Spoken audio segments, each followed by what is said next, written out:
multidão perguntou o que era aquilo, e disseram-lhe que Jesus Nazareno passava. Então clamou, dizendo: Jesus, filho de Davi, tem misericórdia de mim. E os que iam passando repreendiam-no para que se calasse. Mas ele clamava ainda mais: Filho de Davi, tem misericórdia de mim. Então Jesus, parando, mandou que lhe trouxessem. E, chegando ele, perguntou-lhe, dizendo: que queres que te faça? E ele disse: Senhor, que eu veja. E Jesus lhe disse: vê, a tua fé te salvou. E logo viu e seguiu, glorificando a Deus. E todo o povo, vendo isto, dava louvores a Deus. Amém. Podem sentar-se, amados. Fique à vontade. Glória a Deus. Só não pode dormir. Amados, nos últimos 2 meses, temos estudado com vocês um pouco sobre a vida de Bartimeu. Tem quem lembra? Amém. Pregamos umas 4 vezes sobre Zaqueu, né? Brincamos um pouco com Zaqueu, Bartimeu, essa mistura de personagens. E nos últimos 2 meses falamos sobre Bartimeu e temos aprendido algumas lições importantes na vida de Bartimeu para o nosso dia a dia. E não será diferente hoje para a tua vida. Então abra o teu coração. Não endureça, porque por mais que essa história tenha acontecido há 2000 anos atrás, ela é mais atual do que nunca. Tá? Relembrando, Bartimeu era cego. Oh, glória! E todos os dias ele ia para a beira do caminho pedir esmolas. Não tinha outra opção. Não tinha Amém. Bolsa Família. Não tinha o que fazer naquele contexto. E certo dia, diz a Bíblia aí no texto, ele ouviu um som diferente na rua e descobriu que quem estava passando por aquele local era Jesus, o Filho de Deus. Com certeza ele já havia ouvido falar de Jesus, que Jesus curava, libertava, salvava. Ele ouviu. E quando ele ouviu que Jesus estava passando por ali, aquele que ele havia ouvido muitas vezes, muitas histórias, ele aproveitou a oportunidade e teve. E foi a única. Eu vou falar sobre isso mais à frente. Foi a única e ele pegou a oportunidade. E imediatamente diz o texto que ele começou o quê? A gritar: Jesus, filho de Davi, tem misericórdia de mim. Jesus, filho de Davi, tem misericórdia de mim. Insistiu. E a multidão que estava ao redor, como sempre essa multidão é um problema, mandou que ele se calasse. Mandou ele ficar quieto, calar a boca. Só que ele, diz o texto, clamou ainda mais alto. E Jesus parou e mandou que lhe trouxesse. E perguntou: o que você quer que eu te faça? E o cego respondeu: Senhor, eu quero ver. Foi o objetivo naquilo que ele desejava. Jesus então lhe disse: então veja. Bartimeu passou a ver, enxergar e seguiu a Jesus pelo caminho. Alguém que era um mendigo à beira do caminho, passou a seguir a Jesus pelo caminho. Recebeu a bênção e foi atrás do abençoador. Não recebeu e ficou só com a bênção. E já dissemos em mensagens passadas, nos últimos 2 meses, né, que a história de Bartimeu ela é inspiradora, muito inspiradora, impactante e ao mesmo tempo pedagógica. Nos ensina muitas coisas para o nosso dia a dia. Inspiradora porque o exemplo de Bartimeu nos inspira a prosseguir, mesmo quando uma multidão de vozes dizem para nos calar. Pode ser vozes externas ou voz não visual, mas a voz do inimigo, do diabo, que sopra no nosso ouvido mandando desistir. Existe, isso aí é bobagem, como o irmão ali orou, né, a mensagem introdutória. Essa mensagem também é impactante porque Bartimeu era cego e passou a ver. Não, imagine a complexidade, né, dentro da área oftalmologia, esqueci o nome, dobra a língua, entendeu, né, que trata da visão. Às vezes, para fazer uma operação algo complexo, imagine curar. Milagre não se explica, se creem. Então foi um relato impactante e ao mesmo tempo uma história pedagógica, pois nos ensina a vencer desafios e a valorizar o que está funcionando em nossa vida. Porque, como já disse, Bartimeu era cego, mas não era surdo, não era mudo, não era aleijado, tinha muitas coisas funcionando na vida dele. E ele centralizou aquilo que estava funcionando e não naquilo que não estava funcionando. Ele via, eu falei sobre isso, mas não via, mas andava, falava, ouvia e pensava. Ele era cego, mas não era aleijado. Ele era cego, mas não era mudo e muito menos surdo. Ele era cego de vista, mas não era um desistente. Não desistiu facilmente. Desistiu? Não. Mandaram ele calar a boca e ele insistiu mais ainda. Um chato de galocha. Ele sabia o que queria. Ele era cego, mas também não era burro. Os seus olhos físicos não funcionavam, mas a sua boca, seus ouvidos, suas mãos e seus pés estavam em perfeito estado.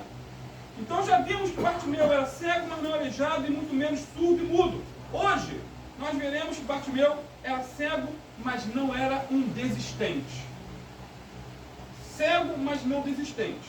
Versículo 39 diz que: e os que iam passando, depois que ele clamou, pedindo socorro a Jesus, e os que iam clamando, passando, repreendiam-no para que se calasse.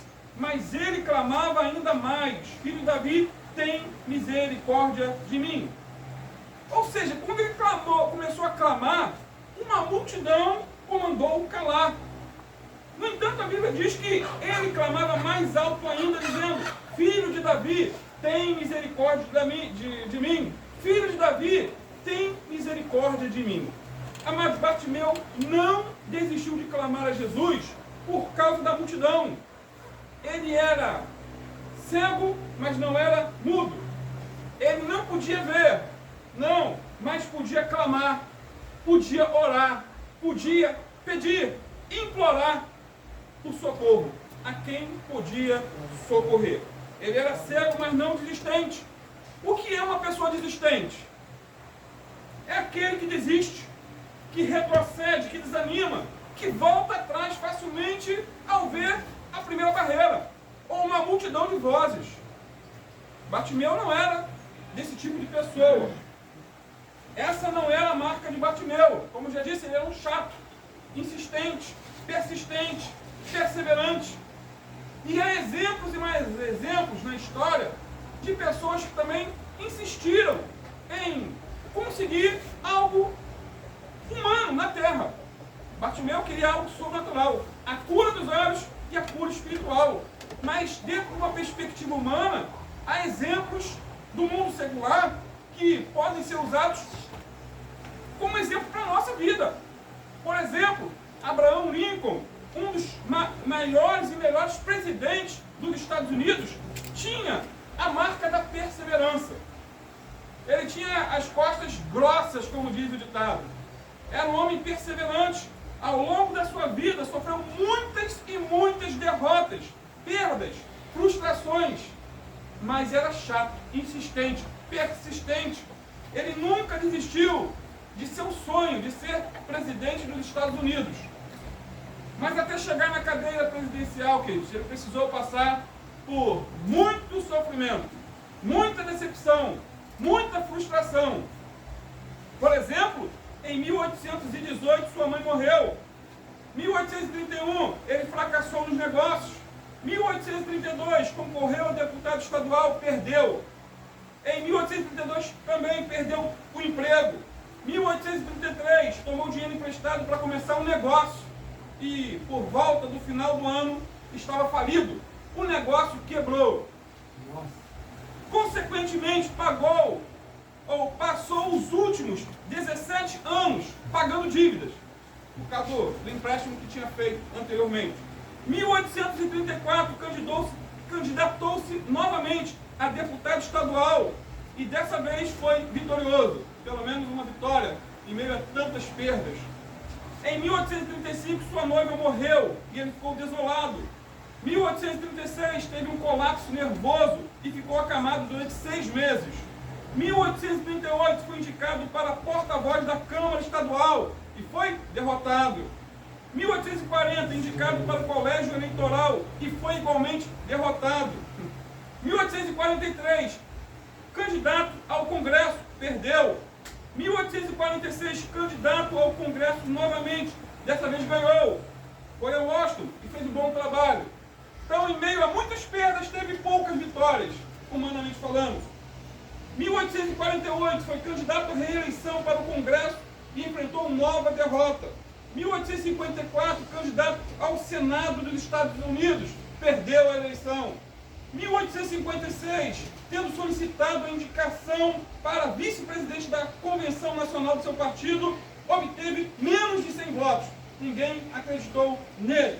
1858, candidatou-se ao Senado dos Estados Unidos e ganhou não, perdeu novamente. 1860, finalmente foi eleito presidente dos Estados Unidos. Sabe por que ele chegou onde chegou? Porque ele não era um desistente. Quantos anos era ele tinha? perseverante e não era crente. Quantos Se anos ele ele não teve, sendo pastor? crente, teve tanta perseverança, e nós temos a Jesus como Senhor e Salvador, temos motivo de sobra para ir até o fim e não desistir. O sonho dele era material apenas. O nosso sonho é muitas vezes espiritual e às vezes sonho material também. Pastor, quantos anos ele tinha? Ah, não lembro. Aí é muita informação para minha cabeça. É muita, não sei quanto. Pô, o cara me deu. Eu tô tentando Mas em pouco fazer. tempo, de 1818 a 1856, eu sei 40 anos mais ou menos de derrota e 2 vitórias. Então, Ele é vivo hoje em dia? Ele é vivo? Não. Vai ser século XIX. Então, nós estamos vivendo dias de pessoas desistentes. Não é isso? Que desistem facilmente de tudo. Pessoas que desistem de tudo fácil demais. Meu Deus. Desistem de sonhar e se aventuram em algo e se aventurar em algo novo. Ficam na mesmice. Pessoas que desistem de estudar, não querem mais estudar, preferem colar na prova e depois se tornam um péssimo profissional. Passou colando, como é que vai aprender alguma coisa? Vai exercer a sua função. Pessoas que desistem de ser honestos e passam a viver de falcatruas. 7-1 encartolado era a linguagem de vendedor. Quem já foi vendedor de sapato aqui? Sempre tem um. Você foi, meu irmão? Não. Eu fui. 7-1 encartolado era aquele cliente chato que fazia você descer 10 pares de sapato e não levava nenhum. Pessoas que desistem do casamento e apelam para o divórcio. Infelizmente. Pessoas que desistem dos filhos. Lava a mão, não quero mais saber deles. E deixam de orar pelos seus filhos. Pessoas que desistem de servir a Deus. Sabia que existe esses? E preferem servir o diabo. Meu Deus. Preferem o diabo como pai do que Jesus como Senhor. Se Bartimeu tivesse desistido de clamar quando todos o mandaram calar, ele teria morrido cego. Teria morrido mendigo. E muito mais do que cego e mendigo, ele teria morrido perdido, sem salvação. Porque mais do que visão física, ele recebeu a visão espiritual. Ele, no final da conclusão aqui, saiu seguindo Jesus pelo caminho. Não é isso? Está na tua Bíblia? Então ele ficou com a melhor parte. Mais do que enxergar fisicamente, era enxergar espiritualmente. Isso me faz lembrar de um empresário que promoveu uma grande festa numa comunidade. Olha que história interessante. A atração principal dessa grande festa era o famoso pau de sebo. Quem já viu? Lembra? Épica festa junina? É? Pau de sebo. Eu sou da antiga, aí você lembra bem. Tem gente velha aí. Ultimamente não tem mais isso, né? No topo desse pau de sebo, uma caixa de alimento e um maço de dinheiro estava lá no topo. Caixa de alimento e bastante dinheiro. Muitos tentaram subir, mas logo escorregavam e desciam. E o povo vibrava quando todos caíam. Né? A festa era essa, chegar na metade e cair. Essa é legal. E todo mundo gosta de ver os outros cair, infelizmente. No entanto,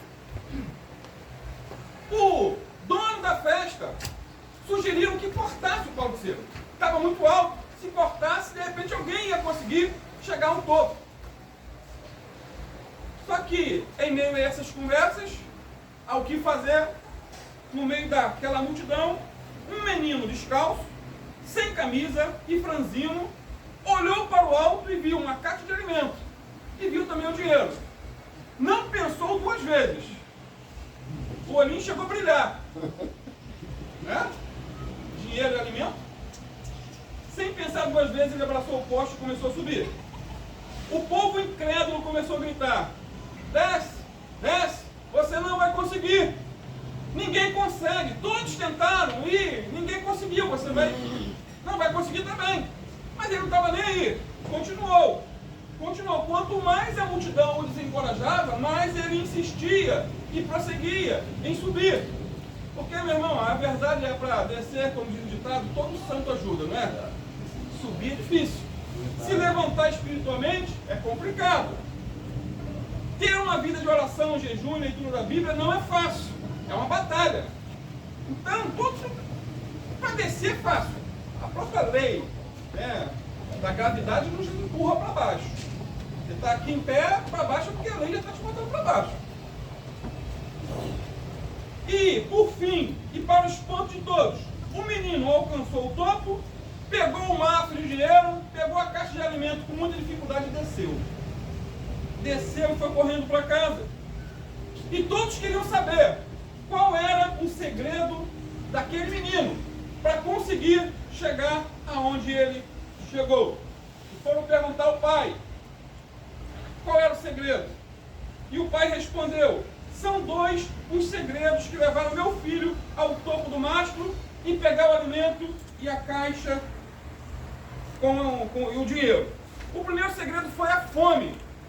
Meu filho estava com fome e essa será a primeira refeição do dia que nós vamos fazer. Já era de tarde. O segundo segredo para que meu filho chegasse ao topo daquele mastro foi a sua deficiência auditiva. Ele é surdo. Meu Deus. E sendo surdo, não ouviu a voz da multidão que dizia que ele não conseguiria. Irmão, daquele menino conseguiu vencer os obstáculos porque era surdo, estava com fome e precisava daquele dinheiro. Da mesma maneira, Bartimeu aqui se fez de surdo e foi em direção ao seu alvo, porque ele precisava de uma cura. Ele não queria continuar na mendigância, vivendo de esmolas. Ele queria voltar a enxergar e ter uma vida digna, um trabalhador normal. Seu alvo era Jesus. Ele não queria dinheiro, ele não queria comida, ele queria se aproximar de Jesus e ele tinha certeza absoluta que se Jesus ouvisse a oração dele, atendesse ele seria curado e conseguiria voltar à sua vida normal. Resumindo, Bartimeu não desistiu facilmente. Outro detalhe com relação a essa história ainda é que aquela seria a primeira e a última oportunidade da vida de Bartimeu. E quando você lê a Bíblia, você vai ver que foi a primeira vez que Jesus entra em Jericó. Primeira. E não teve outra oportunidade, porque Jesus estava a caminho de Jerusalém. Jesus seria crucificado. Se ele não pegasse aquela oportunidade naquele momento, não teria outra. Era a sua última chance. E ele não ficou cogitando de uma nova oportunidade. Sendo assim, não podemos deixar para amanhã o que podemos fazer hoje. Não é isso? Ele não deixou para amanhã, amanhã eu vou ter outra oportunidade, de repente amanhã Jesus vai passar por aqui de novo. Não. Ele abraçou, ele aproveitou. Eu não sei se o Espírito Santo convenceu ele, olha, pega a oportunidade porque essa aí é a última, hein? Jesus está passando aqui a primeira vez e ele vai e não vai voltar. Sendo assim, queridos, não podemos deixar para amanhã o que podemos fazer hoje. Amém? Repito, não podemos deixar para o amanhã o que podemos fazer hoje. Se você tem que pedir perdão a Deus, peça hoje. Não deixa para amanhã. Se você tem que pedir perdão a alguém hoje, peça. Não deixe para amanhã. Se você tem, ou deseja, ou precisa orar, e todos precisamos orar, ler a Bíblia, amanhã. Deixa para amanhã não. O amanhã pode ser tarde demais. O amanhã pode não chegar. Não deixe para amanhã o que você pode fazer hoje. Se você tem que dizer a alguém que ama, você que é pai, tem oportunidade, não deixe para amanhã, diga hoje, porque o amanhã pode ser tarde demais. O amanhã, amados, está no futuro e pode não chegar. Na verdade, o amanhã não existe. Não existe hoje. O que existe é o aqui e o agora. Como o Rodriguinho falou, um pastor do nosso ministério lá de Campinas, em São Paulo, acabou a conferência, orou pela conferência, caiu para trás e morreu. Diante das câmeras. O enterro foi ontem.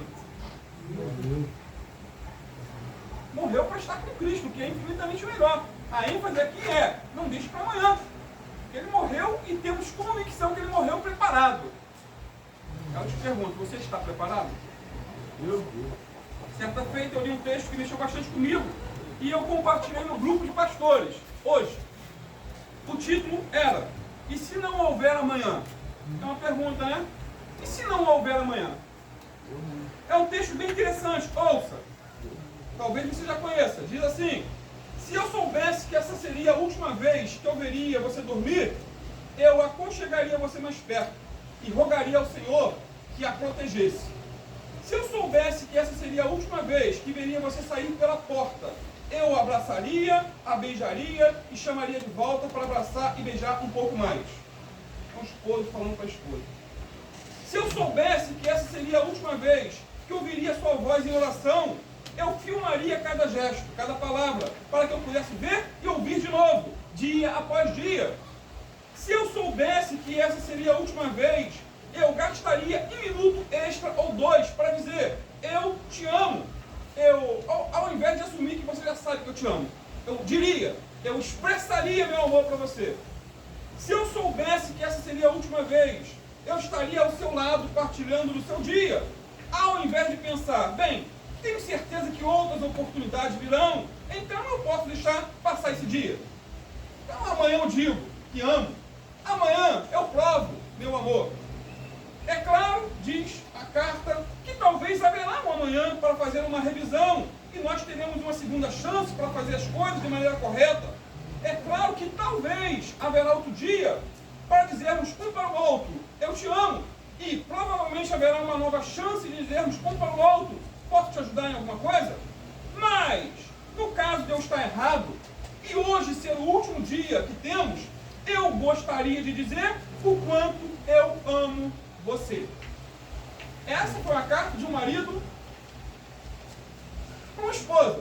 Mas, para quem não sabe, esse texto foi escrito pelo marido de uma aeromoça que estava no voo 354 da TAM, que explodiu em 2007 no aeroporto de Congonhas. Essa foi a maior tragédia da aviação brasileira, com 199 mortos. O problema é que esse texto chegou tarde demais. Tarde demais. Aquela aeromoça não chegou a ler essa mensagem, pois havia morrido carbonizada nesse acidente. Pastor, tem um versículo na Bíblia, desculpa até cortar o senhor, que fala, lá em Lucas 12:20. Louco, e se essa noite pediram a sua alma, para quem está preparado, né? Essa noite. Né? E se Deus concordar com esse pedido? Então dá para encaixar O que nisso. será de ti?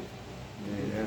Portanto, queridos, aproveite as oportunidades que são te dadas hoje para dizer que ama, que se importa com a sua esposa, filhos, amigos. Aproveite o hoje para pedir perdão, fazer as pazes, para dizer, meu irmão, me perdoa se eu falei algo, Amém. se eu fiz algo que mexeu com você, que te entristeceu. Queridos, viver em comunidade, aqui é uma igreja como aonde eu congrego, o problema é pessoas. Estamos num grande hospital, estamos sendo tratados pelo médico dos médicos. Você não vai ver perfeição em ninguém. No apóstolo Washington, no pastor Ramon, em mim, não há perfeição. Então estamos num hospital sendo tratados. Não tenha compaixão, tenha oportunidade, diga que ama. Não tenha vergonha de pedir perdão. Não tenha, em nome de Jesus. Então, aproveite essa tarde linda para pedir perdão, para se reconciliar com Deus, para reconciliar-se também com teu irmão, se for essa a tua situação. Guarde isso. Aprenda com Bartimeu. Ele aproveitou a oportunidade que lhe era dada. E se for da vontade de Deus, mês que vem, ou até final do mês, eu vou ver com a irmã Neuza, a possibilidade de fazermos um culto aqui antes do Natal, para a glória de Deus. Amém? E concluir um pouco aí sobre a vida de Bartimeu, que traz muitas lições para a nossa vida. Amém, queridos? Não deixe para amanhã o que você pode fazer hoje.